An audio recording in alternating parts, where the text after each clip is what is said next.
Genesis chapter 38, verse 1 to 30 from the ESV version. Verse 1. It happened at that time that Judah went down from his brothers and turned aside to a certain Adullamite, whose name was Hira. There Judah saw the daughter of a certain Canaanite, whose name was Shua. He took her and went in to her, and she conceived and bore a son, and he called his name Er. She conceived again and bore a son, and she called his name Onan. Yet again she bore a son, and she called his name Shelah. Judah was in Chesapeake when she bore him. And Judah took a wife to his firstborn, and her name was Tamar. But Judah's firstborn, was wicked in the sight of the Lord, and the Lord put him to death. Then Judah said to Onan, "Go in to your brother's wife, and perform the duty of a brother-in-law to her, and raise up offspring for your brother." But Onan knew that the offspring would not be his, so whenever he went into his brother's wife, he would waste the semen in the ground, so as not to give offspring to his brother. And what he did was wicked in the sight of the Lord, and put him to death also.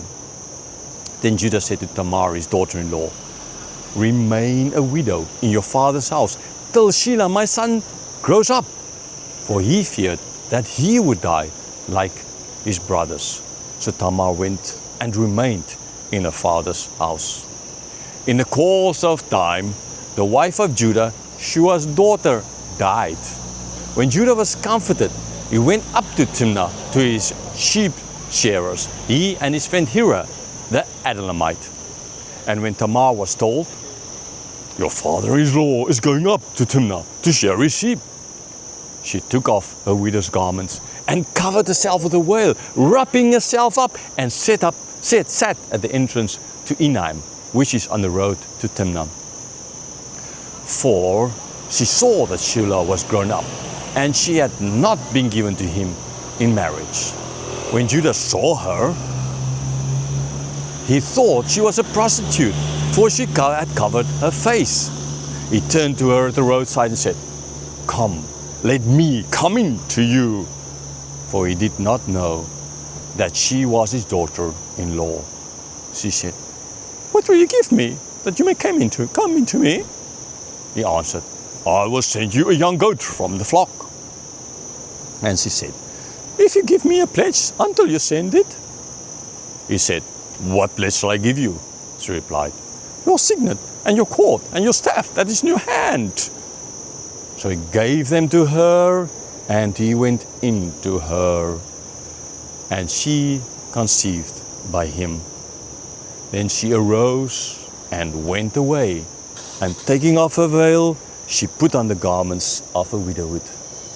When Judah sent the younger goat by his friend the Adullamite to take back the pledge from the woman's hand, he did not find her. And he asked the men of the place, "Where is the cult prostitute who was at Enaim at the roadside?" And they said, "No cult prostitute has been here." So he returned to Judah and said, "I have not found her." Also the men of the place said, "No cult prostitute has been here."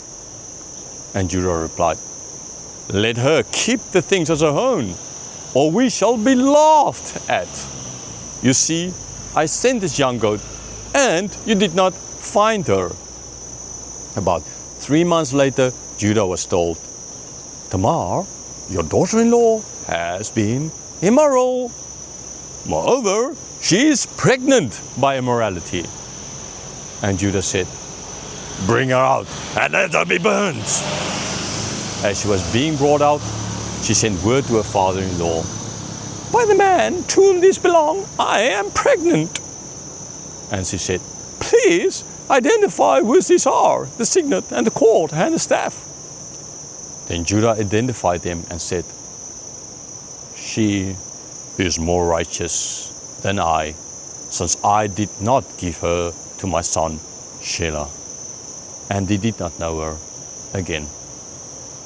When the time of her labor came, there were twins in her womb. And when she was in labor, one put out a hand, and the midwife took and tied a scarlet thread on his hand, saying, This one came out first. But as he drew back his hand, behold, his brother came out. And she said, "What a breach you have made for yourself." Therefore his name was called Perez. Afterward, his brother came out with a scarlet thread in his hand, and his name was called Zerah.